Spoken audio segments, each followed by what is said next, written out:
Okay, so what we're gonna do, first step, if we're converting in metrics, write your given down. Okay, the given's always just what's gonna be written for you in the problem. Okay, 10.5 grams. The next step, since we're going to kilograms, we have to get rid of our grams. So in order to get rid of our grams, we set up this conversion factor. So draw a line down and across. This line across is just like a big division bar. So if I have grams on top and I want to get rid of grams, I need to put grams on the bottom next. It's like we're dividing by grams so that our grams will cancel. Next, I can go to kilograms on the top because that's what I'm trying to solve for. Everyone see why I've set it up this way? So grams on the top will cancel. I want to get to kilograms. The unit that you're solving for should always be on the top. Okay, because that's your going to be your final unit. If it's not, you've set it up wrong. Okay, so step 1, write your given. Step 2, set up your conversion factor bars. 3, cancel your unit, and then put your final unit on the top.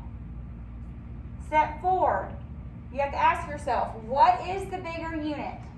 Okay, so remember, looking over here, everything to the left is larger. Okay, so what is the bigger unit? A kilogram or a gram? A kilogram. Everyone see that? Kilo is farther to the left. Okay, so it is larger. Your larger unit, write it down and star it, circle it. Your larger unit always gets the 1. That might seem backwards, but what we're saying is there's one large unit and lots of the little units within the one large unit. Does that make sense? So the 1 always goes with the large unit. Okay, next we have to say, well, how many grams? That's when you use your chart values here. 1,000 is with my kilo. Okay, so I have 1,000 grams in a kilogram.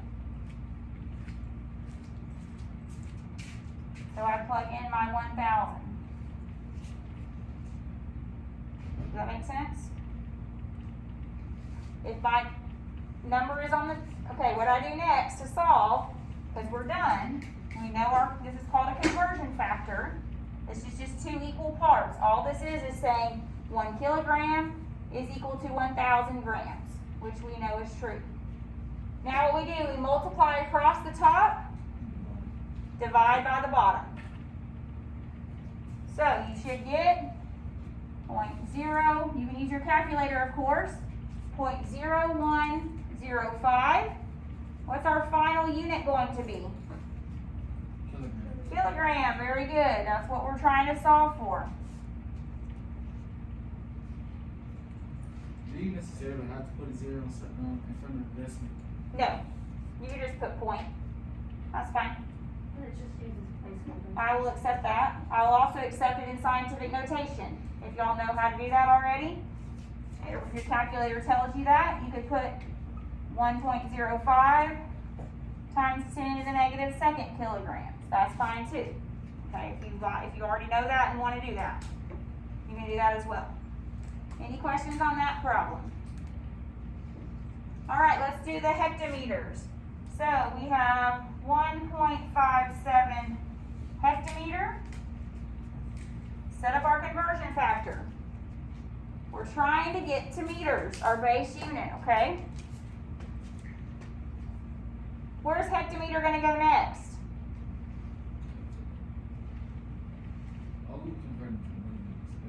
We're converting to meters. So where's hecto going to go? Where's this? I'm just saying, where's HM going to go? On the bottom, so that it will cancel. All right, y'all with me? This is technically on the top, so this would have to go on the bottom so that it cancels. It always has to go opposite. What can I put on the top next? Well, we can go straight to meters.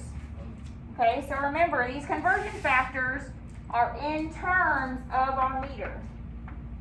This is telling us that a hectometer is 100 times bigger than a meter. So we can always go straight from the unit to a base unit, or from our base unit to another unit. Y'all good? Okay, so we got a meter. Now remember the next step. What is the bigger unit?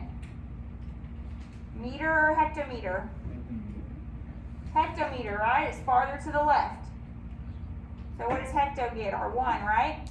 Largest unit gets a 1. So 1 with our hectometer. How many hectometers are in a meter?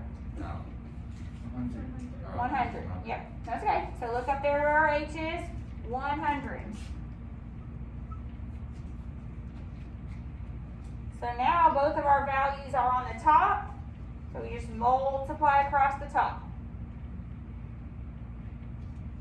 Okay, so we get 157 meters. Any questions on that one? Let's do another one here. 1.2 liters to little d deciliters. I'll be right here. 1.2 liters, 2 deciliters. So write down your given, first step.